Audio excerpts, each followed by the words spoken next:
Magandang umaga, Luzon, Visayas, Mindanao. Samantanin naman yun guys. Yan, luluto tayo ng pangulam natin yun. Pang agaan sa tanghalian hanggang gabihan na rin guys. Yan.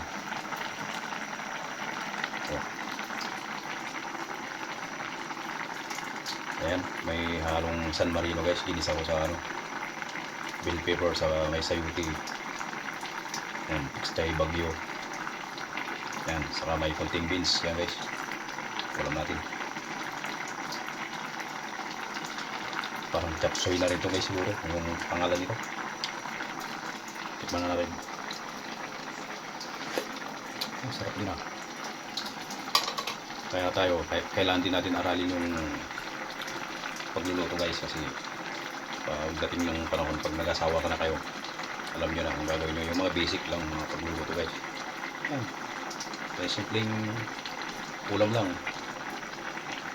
Please, marunong ka magluto sa bahay. Siyempre, pagdating ng kumandon mo, kailangan mo rin yung lutuan. Di ba?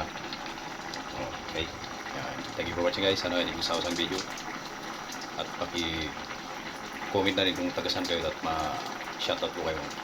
Thank you for watching. Alright.